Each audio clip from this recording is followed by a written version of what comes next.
Welcome everybody to today's webinar on the topic of evaluating OPOs by donor conversion and donor yield, how the SRTR risk adjustment models work. I'm very excited to welcome you all to our very first webinar for the year. My name is Heidi Aguiar and I'm part of the Alliance team, and we look forward to today's presentation. And before I introduce our speaker, I have a couple of housekeeping items to go over with you all. As you may have noticed, we have a brand new platform, a webinar platform. So if you have been part of our webinars in the past, we have a new platform that we are using. And so we hope that you will be able to enjoy the webinar and have a good viewing of it. So just to explain how some of the controls work on your end.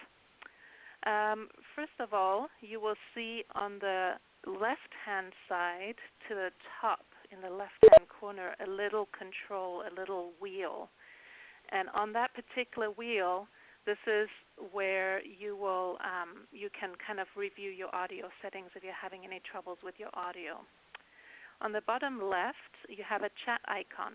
And this is where you can submit any questions that you have for us or questions for the presenter. To the top right, there's a little square button. If you press on that, don't press on the circle next to it. That will exit you out. But on the little square, if you click on that, you can actually go into full screen mode. And then just at the bottom here on the left, at the bottom underneath the slide, you will see this loudspeaker button that you can click on, and that will actually allow you to control the volume from your computer as well. I wanted to announce that registration is open for a January 24th webinar on the topic of demystifying kidney paired donation from a clinical and administrative perspective. And you can go to the Alliance website to register for that. We are offering one CEP-C credit for today's webinar. In order to receive your CEP-C credit, you must complete the evaluation, and you need to do so within 30 days of the webinar. So after today's webinar, whoever registered for the webinar will be sent the evaluation email. So if you're hosting a group of people, please note everyone who is in your group and make sure to forward the email to them so that they can also complete the evaluation. We are also offering 1.2 nursing contact hours for today's webinar. But please note that the evaluation or the request for the certificate must be completed within 14 days. And we want to thank Iowa Donor Network for sponsoring these nursing credits. Again, this is tied to the same evaluation email as the CEP-C credits. So at this point, I would like to introduce our speaker for today. Our speaker is Dr. Jon Synder. And Dr. Jon Synder is, I'm sorry, I just lost my screen here for a second.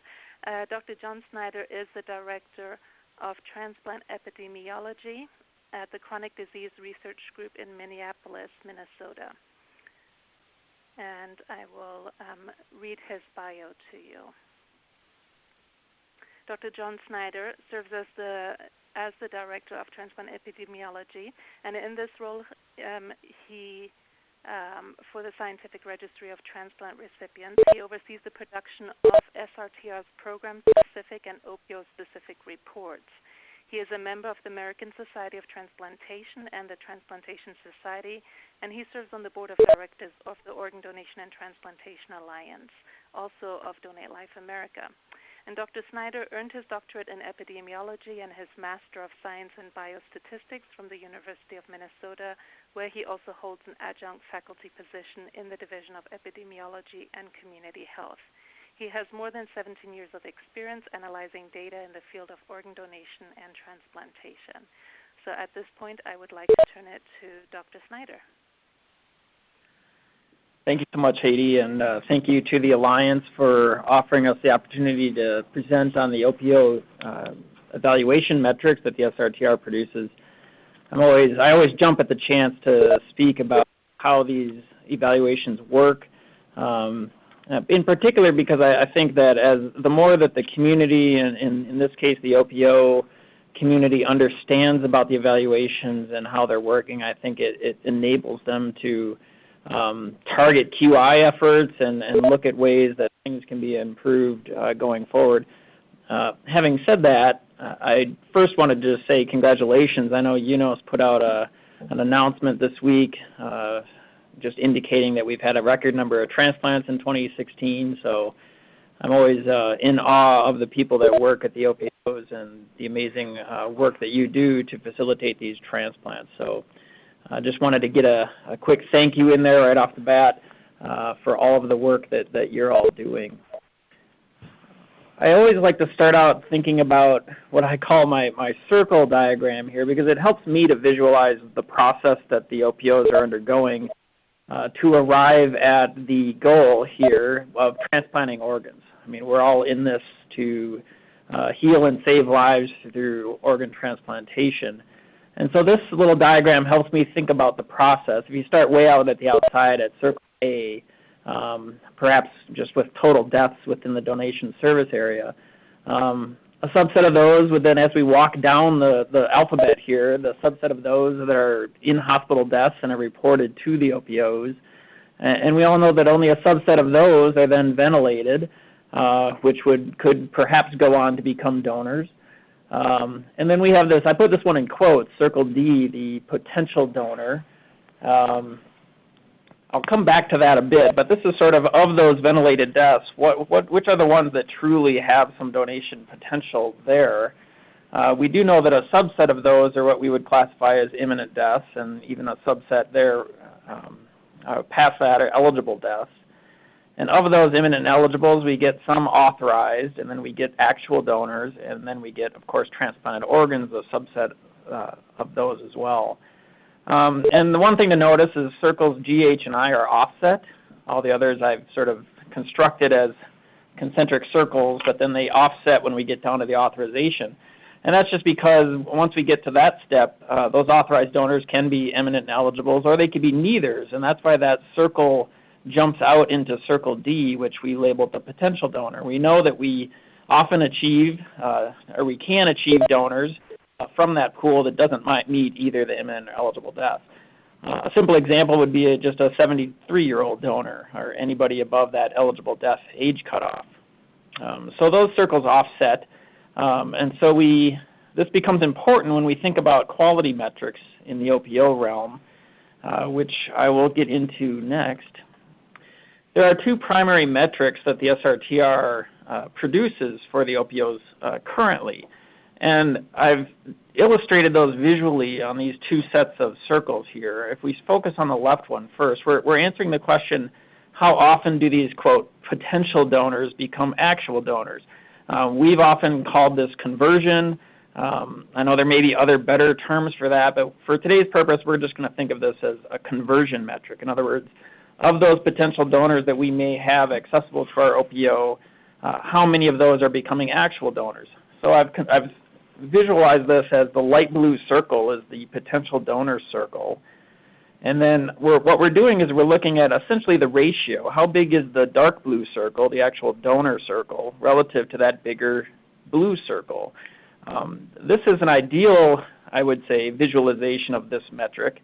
And the trick here is we don't currently have circle D available in the data that we're using. So that's why I put potential donor in quotes. I'll come back to that in a minute, but I think this circle diagram on the left is sort of an idealized situation here.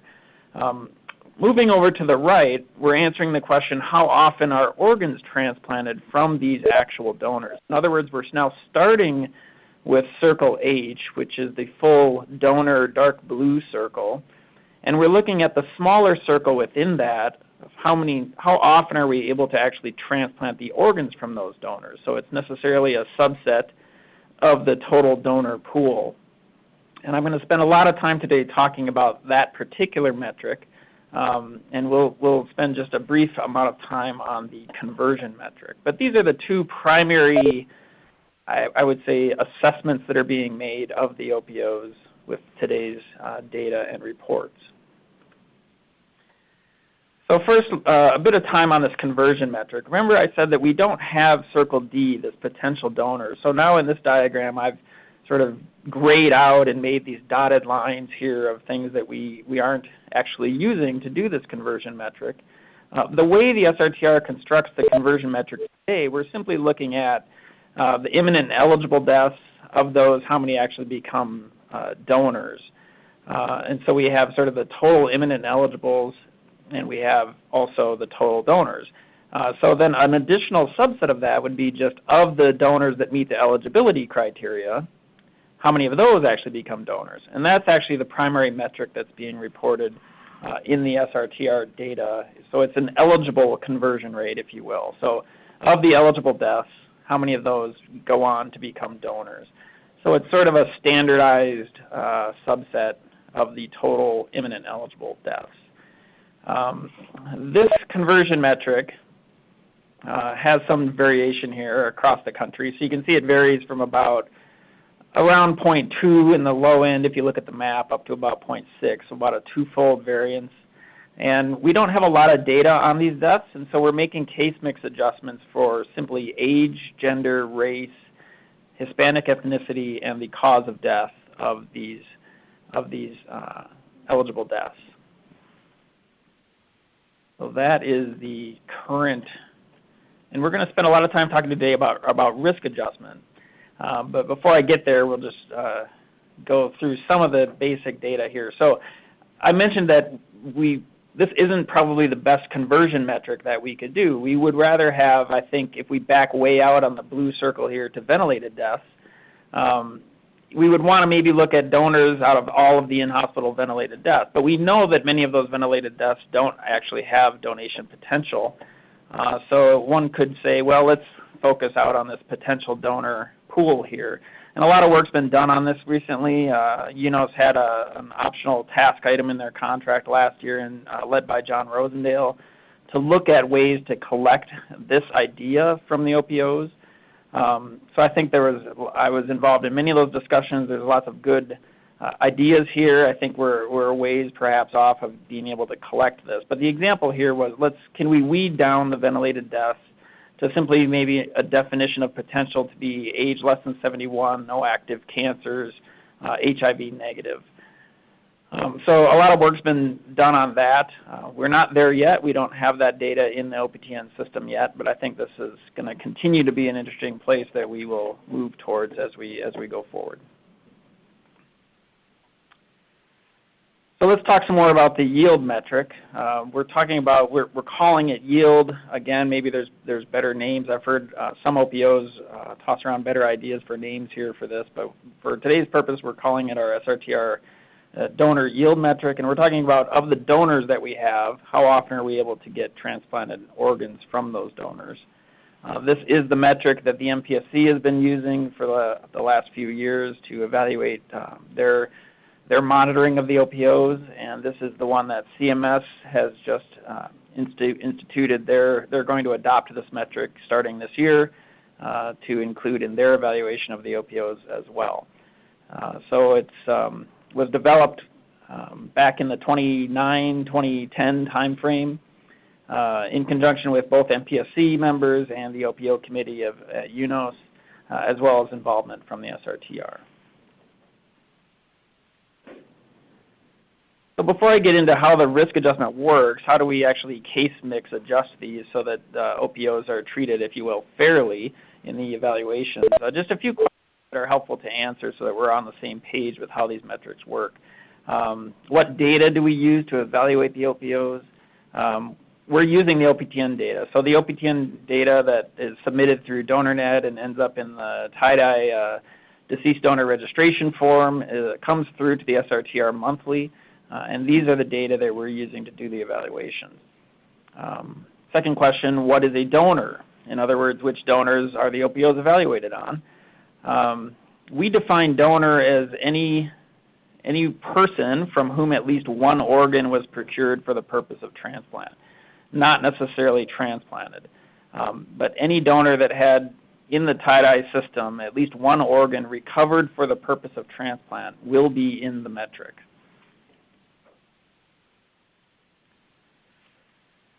So what do we mean when we talk about observed yield? We're going to talk about two different ideas here. One is observed and one is expected. What do we mean when we talk about observed yield? Well, for each organ, we're looking at heart, lungs, liver, kidney, and pancreas. Observed yield is defined as the organ eventually being transplanted into a recipient. So not just accepted for transplant, but actually transplanted into a recipient. How is expected yield defined? Well, we're going to spend a lot of time today talking about this. I hope by the end of this webinar you will have a better understanding of how this works. But we use a statistical model that we've developed and that we update every 6 months. And that is overseen by what we call our visiting committee. It's our committee of sort of experts in the field of transplant that help us and look over the work that we're doing. And as I said, we'll talk a lot about this on today's webinar. How often are these evaluations made? Well, we make them every 6 months. We release them currently in January and July of the year. So the January reports came out last week, and then the next one will come out in early July. What time period is evaluated? Each evaluation cycle includes 2 years of donors, and I have some detail on the following slide about what that looks like. So here's 2 examples. This is the top one being the January reporting cycle. So these are the reports that just came out last week. The donor pool evaluated ranged any donor from July 1st, 2014 to July 30, 2016 is included. And then that was released in January. When the July cycle happens this coming summer, that will advance forward by 6 months. So the July 1 date moves up to January 1 of 2015.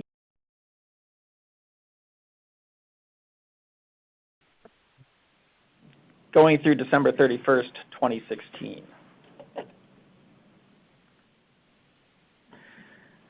So again, which donors are we including in the evaluation? This is a screenshot just from the UNOS deceased donor registration form data collection. So any donor that had at least one organ marked as recovered for transplant but not transplanted or transplanted. Either one of those for any of the organs would result in this donor being in the denominator for the metric.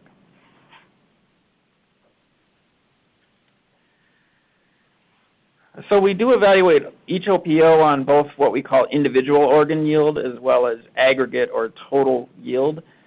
To do that, we evaluate heart yield independent of, I'm going to skip intestine, I'll come back to that, kidney yield, liver yield, lung yield, pancreas yield. And then we sum those up to get what we call an aggregate yield.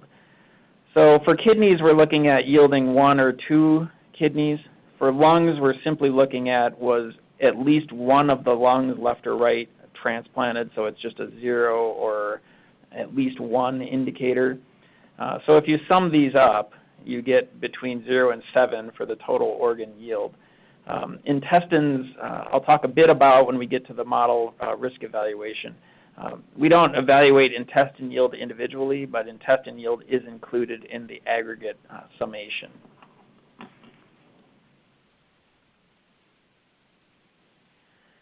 A few last questions before we get into the risk adjustment. How do we handle liver and pancreas or intestinal segments? Well, if any segment from the organ is transplanted, that OPO is credited with transplanting the organ for that donor. So if a liver segment was reported rather than a whole liver, that's the same as if the entire liver was transplanted. So segments are counted as if they are a success for the donor. If 2 segments happen to be transplanted to 2 different people, that's still just counted as a 1 for that donor. In other words, the liver was successfully transplanted for that donor.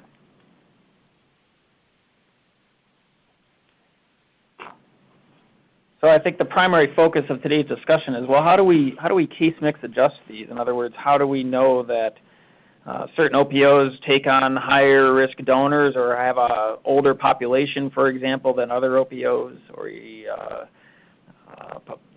somehow otherwise sicker population than OPOs? How do we actually do this such that that expectation is quote-unquote fair across the OPOs when we do these evaluations? We know that we have to take these characteristics into account. We try to take as much into account as actually helps us predict the outcome in these donors. We develop risk adjustment models to estimate the expected yield for each donor. And again, this is updated every 6 months, so it sort of refits to the current reality of the donor pool in the country. And these models are used to predict how many organs would have been recovered and transplanted if the OPO performed at the level of sort of the national average for donors with similar characteristics. So we look sort of nationwide at how often are donors like this donor yielding those organs. That's essentially what these models are doing, is they're giving us an expectation based on essentially what your peers are being able to do with similar types of donors. I'll get into some examples of how this actually works. What factors do we consider in these models? Well, again, we're using the OPTN data, and so primarily the things that we're focusing on are directly from the deceased donor registration form. Things like donor age, ethnicity, blood type, cause of death, body mass index, history of hypertension, many things that we'll get into. And these notes here are actually from the public comment proposal that went out during the development and the passing of the OPO yield metric within the OPTN system. They made a note in the bottom bullet here that factors that were considered to be practice-based, such as use of machine perfusion of the kidneys, chest x-rays, angiograms, biopsy results, were explicitly excluded from the model. And I'll talk about this a bit later, but the idea here is if these are somewhat like treatment decisions that the OPO is making in the care of those donors that would then influence the ability to place those organs and get them transplanted. And those are the types of things that we don't want to adjust for, because we're trying to actually demonstrate the effect that the OPO is having on trying to place those organs. So things that are directly in their control, we wouldn't want to adjust for. We're trying to adjust for things that are sort of out of their control, like the donor characteristics as the donor presents to the OPO. So before I get into the actual models themselves, talk a bit about the philosophy here. So what are we trying to do here? Well, I got a little triangle on the screen here of 3 different things. If we start in the top left, we have an OPO. And then moving to the right, we have their organ yield metric. And the question mark is meant to say, what is the relationship between the OPO and their yield? In other words, that's the thing we're trying to measure. We're trying to make an assessment of that OPO's quote-unquote performance in being able to get those organs transplanted. And then at the bottom of this triangle, we have what I've labeled just a potential adjuster, something that we might want to adjust for. For example, donor age might be something we want to adjust for. There are 2 arrows pointing from that bottom box up to the top boxes. First one on the right, let's talk about that one first. I've labeled it Criteria 1. This is to say that anything that we want to case mix adjust for at each OPO has to actually impact organ yield. That seems obvious, right? But the idea here is important. That potential adjuster has to have a direct effect on organ yield that is independent of the OPO's quality or the OPO's processes to get those organs transplanted. For example, we would all probably agree that older donors are more difficult to place than younger donors, even independent of the OPO's ability to get those placed. So that type of thing may then meet Criteria 1, that this is something that is a donor characteristic that is associated with the ability to get those organs transplanted. Criteria 2, jumping over to the left, says that the potential adjuster actually has to be related to the OPO. In other words, different OPOs have to have different distributions of that factor in order for this to actually be an adjuster that matters. In other words, if every OPO thinking about donor age had the same exact distribution of donor age, there were no OPOs doing older patients than any other OPO. And then even if we put donor age in the model, it wouldn't actually change any of the OPO's evaluations because there isn't anything different across the OPOs about how many old donors they have. So these are 2 criteria that are the primary criteria that we're looking for when we're deciding what ends up in these models and what does not end up in these models. Criteria 1, the adjuster has to actually impact organ yield independent of the OPO. And criteria 2, different OPOs have to have different amounts of those, for example, hard-to-place donors. So we'll get into some interesting examples here. So just to reiterate, we talked about this idea. Donor age has a direct impact on donor yield as one example. And some OPOs have more older donors than other OPOs. So donor age is something that probably obviously meets these criteria and actually is in our models. Let's look at one hypothetical example here to just illustrate the risk adjustment idea before we get into the more complex cases. This is a hypothetical example. I've constructed a hypothetical truth here at the top, and that truth is that males are more likely to yield organs for transplant than females. And there's nothing the OPOs can do currently to counteract this male effect. In other words, this meets criteria 1, that being male is more likely to yield an organ than being female, purely hypothetical. And there's nothing the OPOs can do about that. So now we've got 2 OPOs. I've just labeled them OPO A and OPO B. And when we look at their yield, without doing any risk adjustment, I'm just made up numbers here, but let's just say OPO B had 88% yield. In other words, let's talk about livers. 88% of the time, OPO B was able to transplant that liver from their donor, and OPO A only 74% of the time. So looking at this without doing any adjustment, one might conclude that OPO B is doing better than OPO A, and I've given OPO B a gold star here for doing better. But now let's look into the data a bit further for these OPOs. Let's look at this male effect, this hypothetical male effect. Looking at criteria 1, remember the gender of the donor now presumably has an effect on organ yield. So looking in criteria 1 box, I'm saying that males will yield a liver for transplant 90% of the time, but females only 70% of the time. So clearly, if you have more male donors, your yield is projected or likely to be higher than if you're an OPO that has more female donors in it. So this meets criteria 1, that donor gender is associated with organ yield. Now let's look at criteria 2, and I'm just focusing in on my 2 hypothetical OPOs here, A and B, and just take a look at the distribution of males and females across those 2 OPOs. In OPO A, only 20% of their donors are male, whereas in OPO B, it's flipped. 90% of their donors are male and only 10% are female. I've constructed a hypothetical here where they've each done 100 donors, just to illustrate the idea. So it makes thinking about the math easy. And so clearly there's a big difference here between the 2 OPOs in the distribution of male and female. So we've clearly met criteria 2. We've clearly met criteria 1.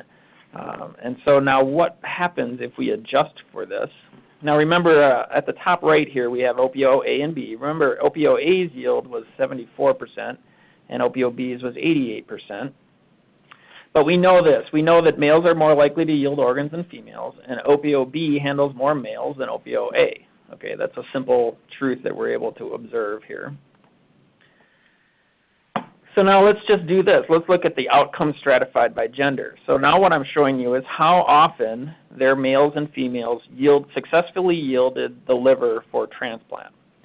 And so you sort of have to line up each quadrant of these boxes here. Let me grab my pointer so I can show you.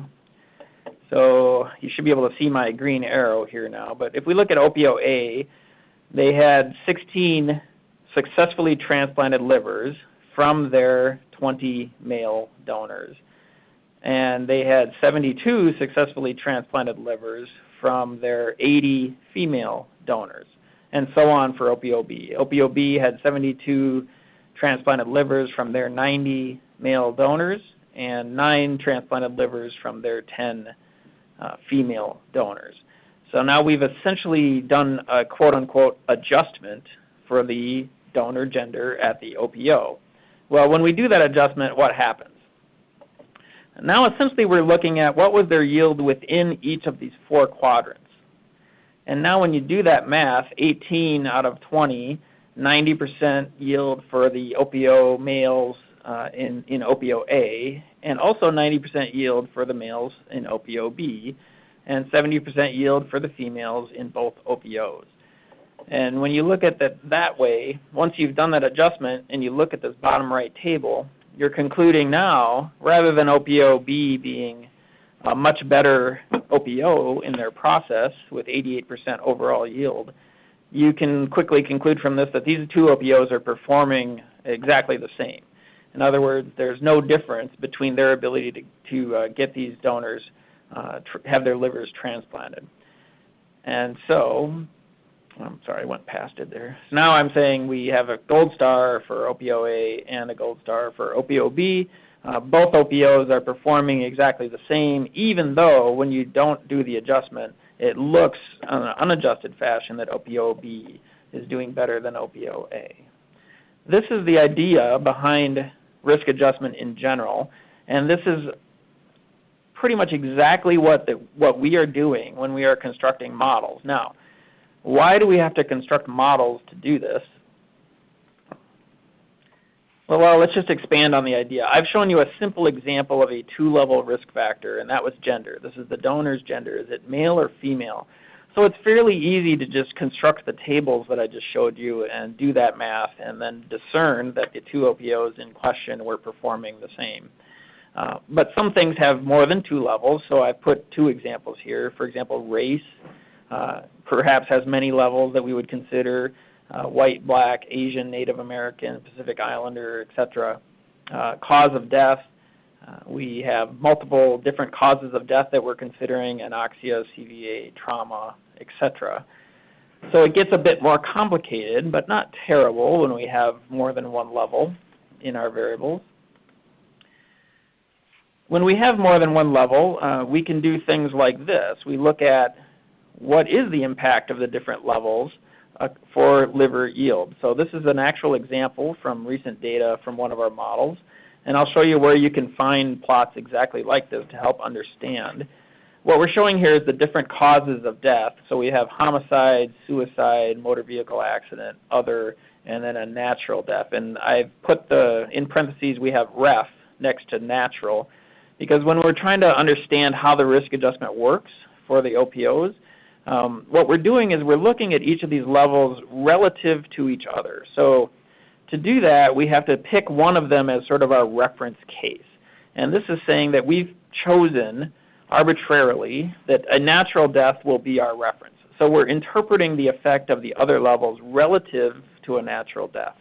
That is why we have a point here right on the 1.0 line for what we're calling our odds ratio. And I'll describe what an odds ratio means. But we have whatever we've chosen as our reference level is going to have a dot right on this one line. So let's say relative to being a natural death, if you were a death resulting from a motor vehicle accident, you can see this line up here, this point, is at 1.4. Now this is called an odds ratio, which results from our models. And this is saying that the odds of that donor successfully yielding the liver for transplant is 1.4 times the odds of the natural death donor. In other words, rather than saying 1.4 times, if you just subtract off that 1 and convert that to a percentage, someone dying in a motor vehicle accident is 40% more likely to yield the liver for transplant than a natural death donor. Okay, so that's how you interpret these odds ratios. This one here, the homicide, is approximately 21% higher, right? So 1.21. I've just subtracted off the 1 to get a 0.21, and I've converted that to a percentage. So somebody whose death was the result of a homicide, according to the data, so these estimates are actually from real data, they are 21% more likely to yield a liver relative to a natural death donor.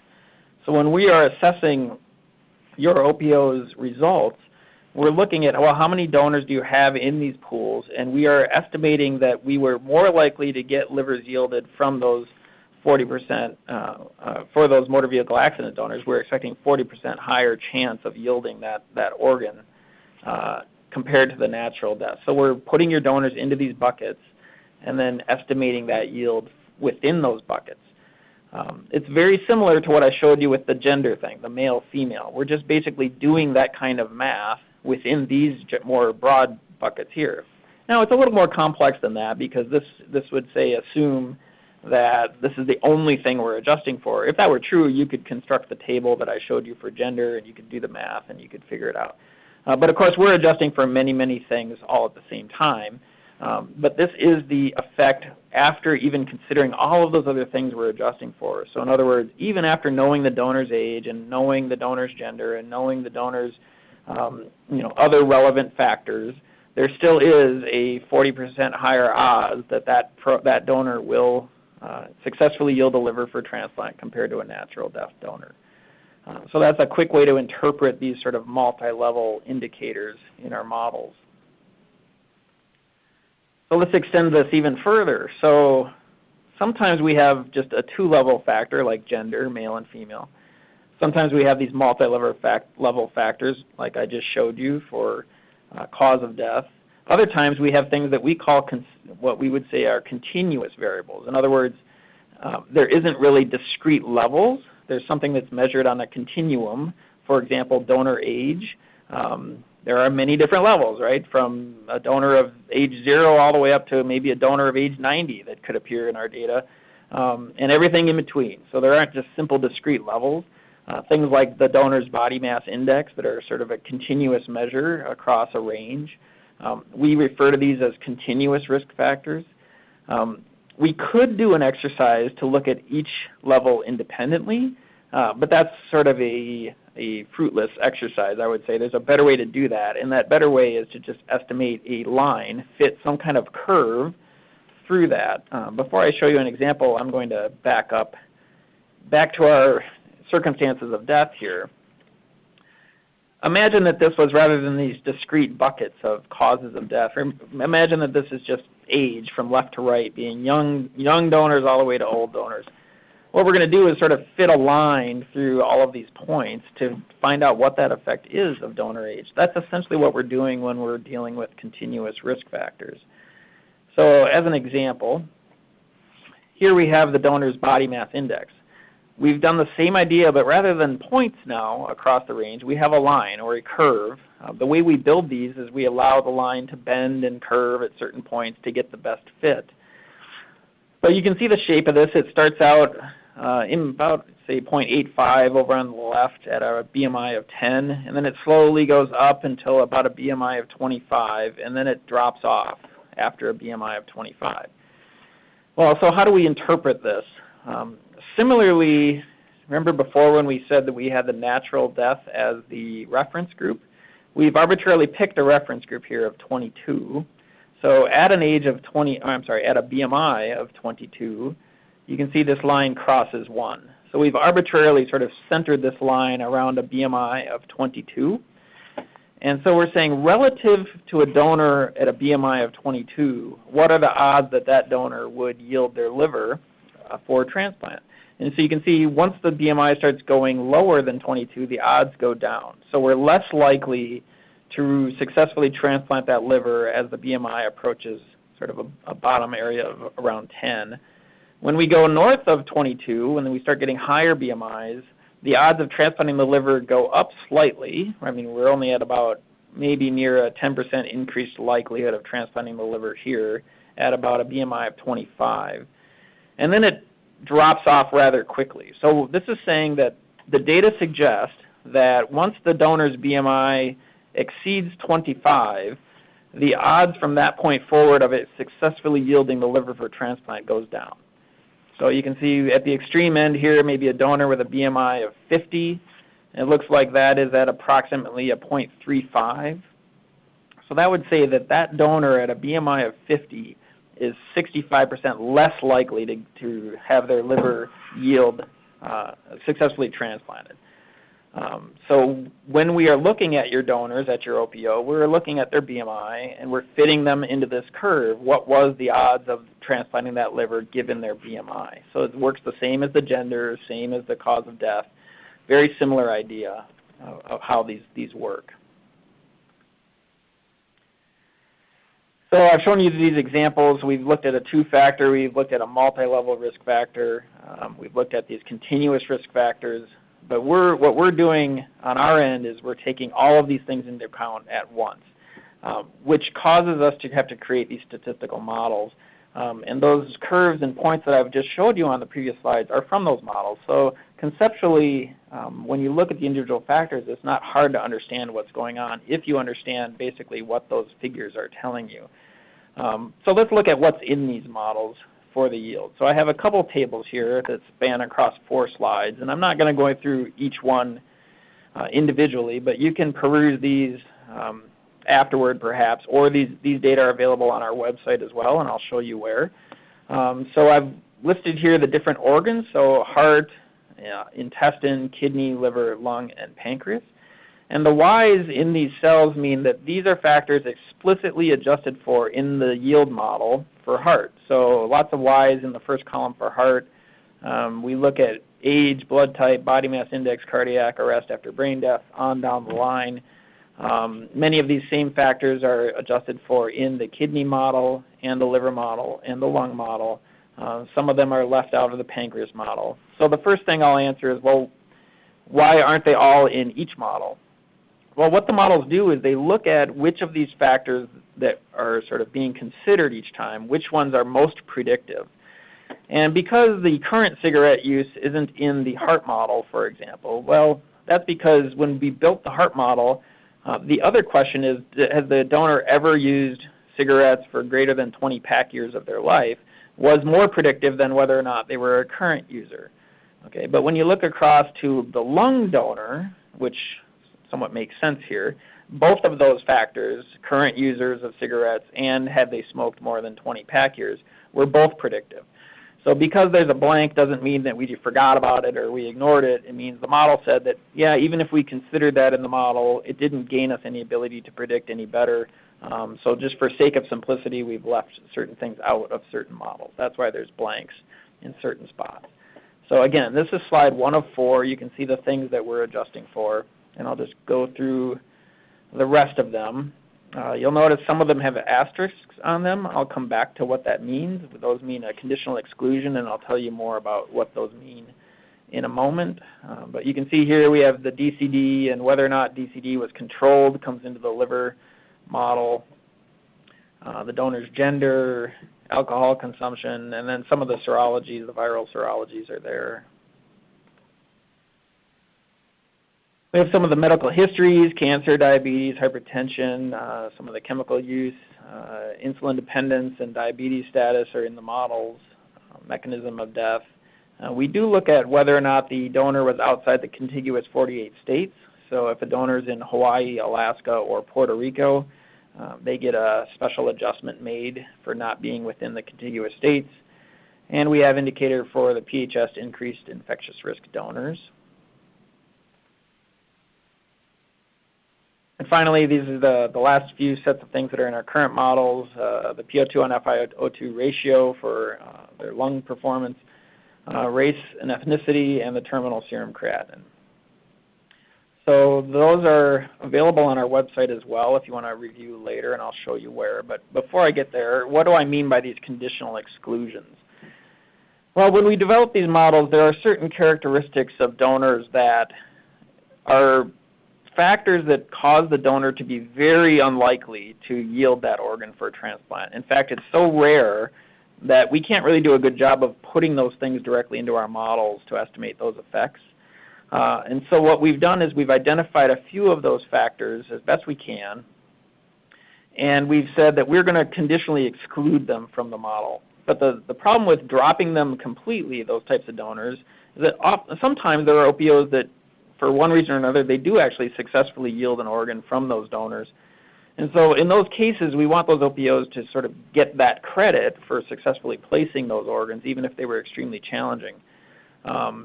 But we don't have enough to know to, say, put that in a model. For example, let's look at a simple example, kidney here. If the donor was Hep B surface antigen positive, so a sort of active hepatitis B, very rare that those would actually yield kidneys. But if you have a donor, remember the denominator here is donors, somebody you actually had one organ recovered for the purpose of transplant.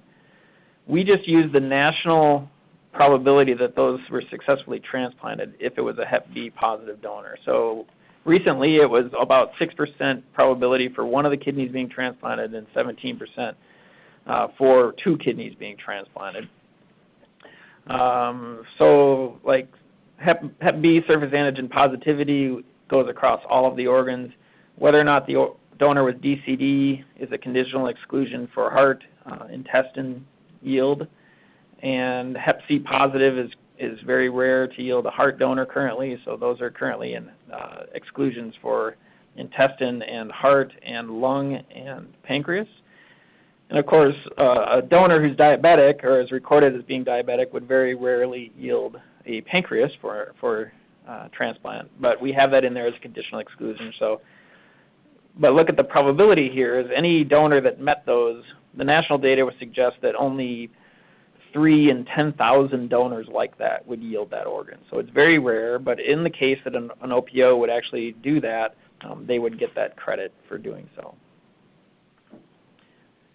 You can find these models and their descriptions on our website under About the Data, and then there's a risk adjustment models for OPOs. And so if you go there, you will find a little Explorer type application where you choose which model you want to look at. So we've got the heart, the intestine, kidney, liver, lung, and pancreas here. And the first table will just show you what's in the model. I'm sorry, let me back up one other thing out here. Those conditional exclusions are shown to the right of what's in the model. So if you want to know what those are, they're just listed right here next to the model. Then we get into what the actual model is. So if you have a statistician on your staff that wants to actually play with the model, you can download a CSV file that contains the model so that somebody familiar with working these types of statistical models can actually do so. And then finally, we have in the application a model elements plots. And this is where you can find the plots that I just showed you. If I want to know what is the effect of donor age on yield, you can go to the appropriate model, pull up the donor age variable here, and it will show you that picture similar to what I was showing you in the example. So you can understand how are we factoring in donor age. In this case, you see that relative to a donor of age 45, which is where this crosses 1, a donor of age 10 is 2.5 times more likely to yield an organ compared to a donor of 45. And then you can see that that trails off rapidly as the donor approaches age 70. So you can better understand how these models work. Just another example, this is race ethnicity. You can see the effect, how those work. So real briefly, how much does this matter, the risk adjustment? Well, this plot shows the 58 OPOs that we currently have from left to right. And the blue dots are their unadjusted. If we didn't do the adjustment, what would their evaluation look like for heart yield in this example? And then the blue squares are what happens after risk adjustment. So you can see that some OPOs it matters quite a bit, and other OPOs that maybe have donors that are more average to the nation, it doesn't matter as much. But I've pointed out a couple here that are sort of cases that are interesting, but you can see how much these move. The risk adjustment does matter, so we do need to perform this case mix adjustment if we're going to make fair comparisons across the different OPOs. And this is the same idea but for liver yield. So you can see some OPOs it matters little, some OPOs it matters quite a bit to do that type of adjustment. A few words about MPSC review of yield. I won't read this. This is directly from the OPTN bylaws, so you can find that on the OPTN website. It just describes how they actually go about screening which OPOs they will review. But essentially how it works is if your observed per 100 donors is more than 10 less than the expected, then if your observed is 10% lower than expected and it's statistically significant at a probability less than 5%. So if those criteria are met, the MPSC will take a look at your OPO for the individual organ yield as well as the aggregate yield. MPSC currently doesn't look at intestine yield. If you think back to my adjusters, for intestine we just don't have good models yet because they are rare. So while intestine yield is included in the aggregate, they aren't looking at individual intestine yield. And CMS, with their my understanding is that CMS is only going to be looking at aggregate yield for their recertification cycle for the OPOs rather than each of the individual organ yields. I have some examples here of how that actually works for the MPSC's consideration. I won't go through, but you have the slides, I think, available. So essentially, if I have 80 observed heart transplants at your OPO and we expected 95.4, just going through those three pieces of math that the MPSC considers, we arrive at, is this reviewed by the MPSC? So it's just a fairly straightforward calculation for each of the yield models. And this is a liver example, 167 observed livers transplanted out of 261 donors. We expected 200. So is this less than 10? Yes. Per 100 donors. Is it more than 10% less than expected? Yes. And was that significant? Yes. This would be an OPO that would be reviewed by the MPSC for the liver yield. We do make a calculator available as an executable piece of software that you can download from the SRTR. It's available every 6 months. It's a piece of software that the OPOs can download directly from us and use that to plug in their donor characteristics, and it will show you their expected yield. You can get that from our SRTR Secure website. And with that, I will stop and turn it back over to Haiti, and we'll have some time for questions. Thank you so much, Jon, for a fantastic presentation. And just as a reminder for everybody, if you want to ask questions, on the left bottom corner you will see a little blue icon, a chat icon, and that's where you just click on the icon itself and you can type in your question. In the meantime, also, if you're listening in a group today, if you can take a minute to submit the poll, how many people are in our group, while we're going through the question and answer session. We do have a couple of questions in the queue. And the first question I just wanted to ask you, Jon, what are 2 or 3 things that participants can take action on, or key messages you would want them to remember from your presentation today? Well, I think the primary one from my perspective is just to know where you can find these models on our SRTR site. We've designed that tool. I hope it's helpful to understand what's in these models, what are we taking into account, and what is the shape of that relationship? In other words, how do I think about the risk of our donors and which donors are we expecting yield from and which ones are we not? All that information is available on our site if you know where to find it and know how to interpret those figures. So I hope that this presentation has given you some insight into that. And we're always happy to help. If you contact us and have questions about any of those components or the tools or anything, just contact us and we're happy to walk you through that. Excellent. Thank you so much. So one of the questions here is, are there attempts to use donor critical care data to inform these models? So for example, values presented at the time of authorization might increase or decrease an OPO's ability to place organs. These data are present in DonorNet as well as in the DMG registry.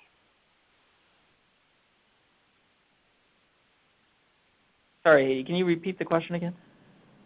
Are there attempts to use donor critical care data to inform these models? So, for example, values. Yeah. Right. Sorry. Yeah.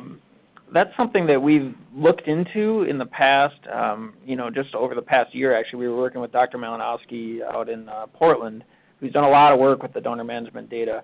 And what we found is there's so much variability currently in the amount and breadth of information that the different OPOs are putting through into DonorNet that we found it difficult to sort of standardize and use that data in the risk adjustment, and found it at this point best to just simply use the values that are being pulled through into the deceased donor registration form in tie-dye.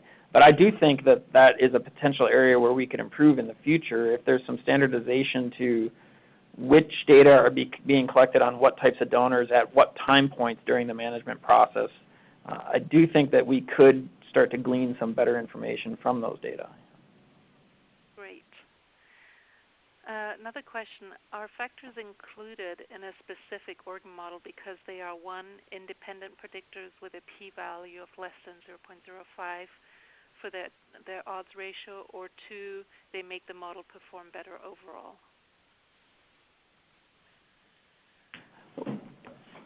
It's a good question. So my answer is sort of both, right? I mean, when these were being initially developed back when the Ann Arbor group was working on the models before we were involved, There was some stepwise variable selection in the building of these models, which continued through to the factors that we have in there today.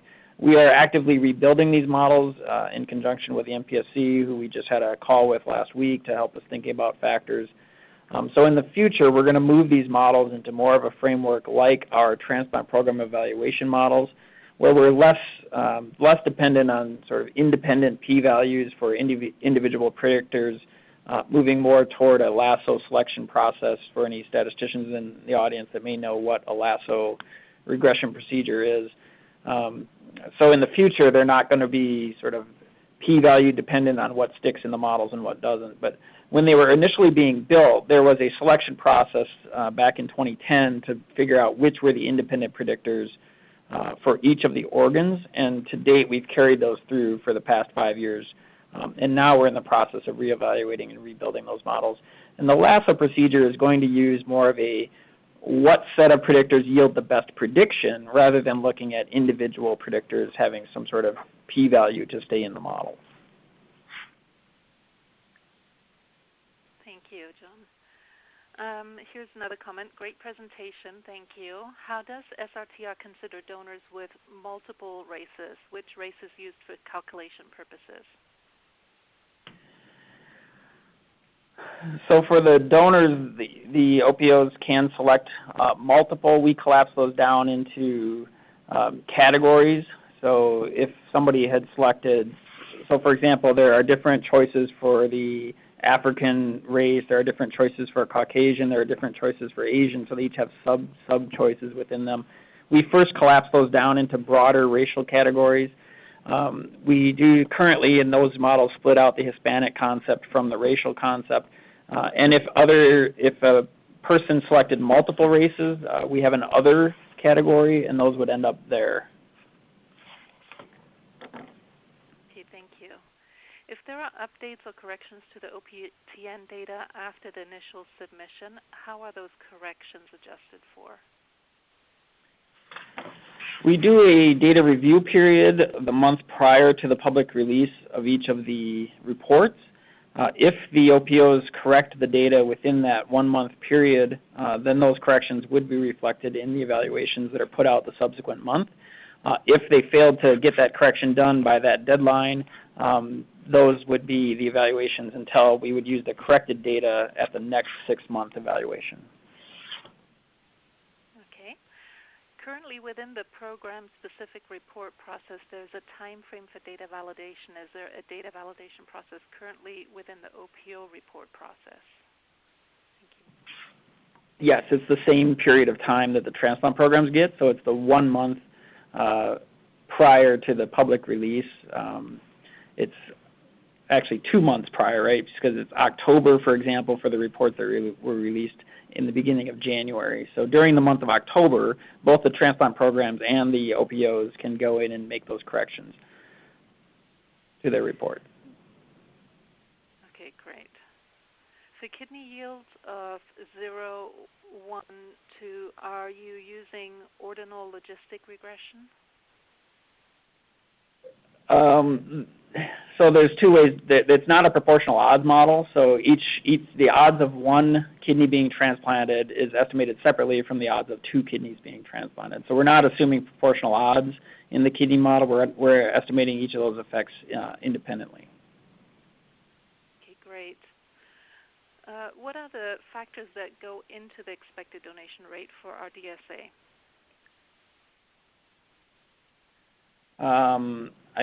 I think the question is in regards to the conversion rate, so the expected donor conversion rate, which is currently the eligible donors out of eligible deaths. Currently, the OPTN data doesn't capture a lot on those donors, so we have age, gender, race, Hispanic ethnicity, cause of death in that adjustment. So it's less, there are certainly less factors in that adjustment than in the organ yield models. How do you evaluate predictive power for each organ yield? For example, unvariate versus multivariate. Do you adjust for confounding exam and interactions? Yeah, the models are all multivariate models. So for each of those factors that I listed in each of the models, they're all considered simultaneously. So at the end of the day, when you look at the plots that we produce that describe the effect, that's after adjusting for everything else that's in the model. So it helps to understand that when you're interpreting, for example, the age effect. This is the age effect even after adjusting for all of the other factors in the model. Predictive ability on these, we have C statistics. I think in the future modeling that we do, we'll put out some calibration ideas as well. In other words, how good are these models at predicting actual probabilities of yield versus what we're observing in the data. But the C statistics tend to be a bit higher. It's when you compare them to what we would see in the transplant program outcomes evaluations, those are generated from Cox models, which have other nuances about them that are long-term predictions over 1 year as opposed to a sort of an immediate prediction of did this donor yield the organ or not. Thank you, Jon. And I just want to acknowledge we are at the top of the hour. We do have a few more questions in the queue, and we will finish addressing those. But for those of you who need to sign off, thank you very much for your time. And at this point, we will just continue finishing addressing the questions in the queue and won't take any new questions after that. So the next question is, can we please adjust for warm ischemic time on DCD donors, particularly for liver yield? Great question. That was discussed with the MPSC just last week, and we are including that in the updated model that we are building currently. So we're hoping to be able to release those for preview soon. But we are looking at what we were calling the DCD downtime, in other words, from time from withdrawal of care to death. So that is being considered in, and we did get some good feedback from members of the MPSC and the OPO committee about that issue. So yes. Great. Fantastic. Has the model changed in its design over time? It hasn't fundamentally changed since it was first put into use back in the 2010-2011 timeframe, which is why today we're in the process of revamping those models. We're hoping to put those on a 3-year cycle where we would every 3 years step back and take a complete look at the data that's coming through the system and make sure that we've got all the best predictors we can find in these models. And then essentially we would live with those models for that intervening time frame of 3 years. Still, we would refit them every 6 months to the current realities, but we wouldn't be looking for, say, new and better predictors. We would just say, let's let the models adjust to the current reality every 6 months. That's a similar process to what we have in place now for the transplant program metrics. So we're hoping to get the OPO metrics on a similar schedule. Excellent. So earlier you mentioned multicollinearity, but are you considering interaction effects in the current models? There aren't any interactions in the current models as they're constructed, but we are considering certain ones that the committee pointed us towards for the future models. So there are certain things that we're looking at.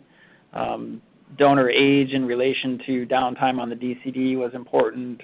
The committee gave us feedback that DCD downtime matters differently for the different organs, so we're able to take that into account. So we really do value the feedback we're getting from the OPO community to help us make these the best we can. So certainly if members of the audience have ideas, please email us. There's a contact form on our website where you can just send us your ideas, and we're happy to entertain those. Are you aware of the gamification of adjusting data during the validation period of data entry, and have you seen evidence of this? So gamification meaning only adding data and missing fields that would make expectations lower. Yeah, this is something we are aware of and we have been monitoring and looking at.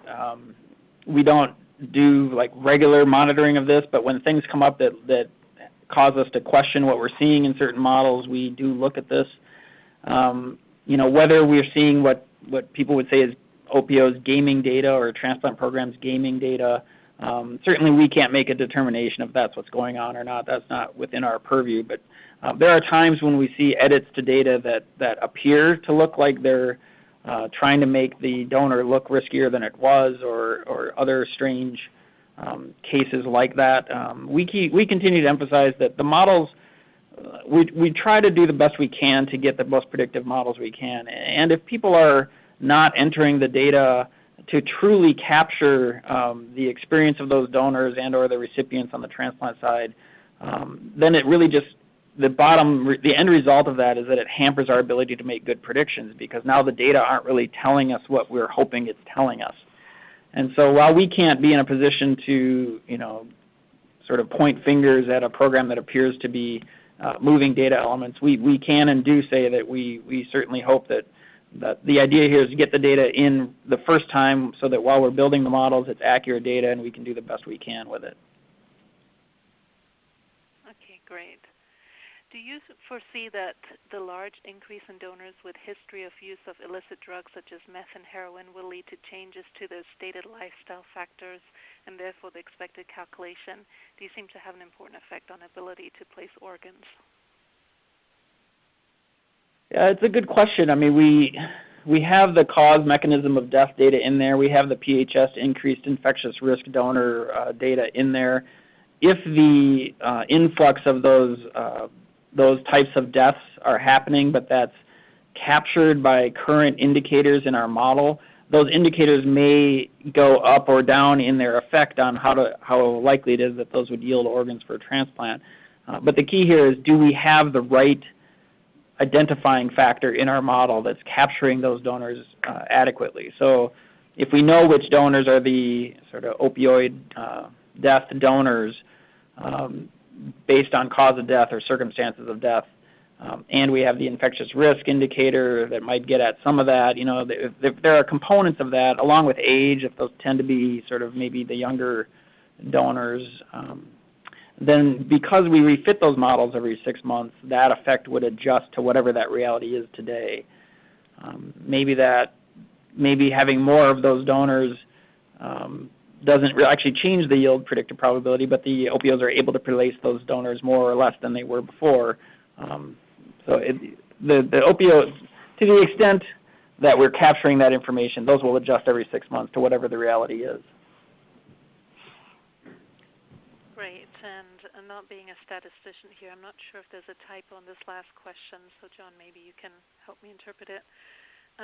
It says, will there ever be a consideration for multivariate models since we're currently using multivariable models? I think the question is getting at predicting each of the organs within the same model, rather than building individual models for each organ. I mean, we don't currently, the models that we're building today, we're building independent models for each. One thing that we're doing differently than was originally conceived of early on in the process back in 2009 was a separate model for aggregate yield. We do not build a separate model to predict aggregate yield because that makes a lot of assumptions about what impacts the individual organ yield. So we're building models for each individual organ yield and then summing those together and their effects to get at what the aggregate yield was predicted to be. We don't currently have any designs to build multivariate models. Wonderful. Thank you so much, Jon, for your time on the presentation today. That concludes all of our questions. Thank you to those of you that have stuck around to listen to the answer to all of the questions. And thank you for submitting some great questions here. So we wish you all a wonderful rest of the day and week, and look forward to seeing you on our next webinar. Take care. Bye-bye.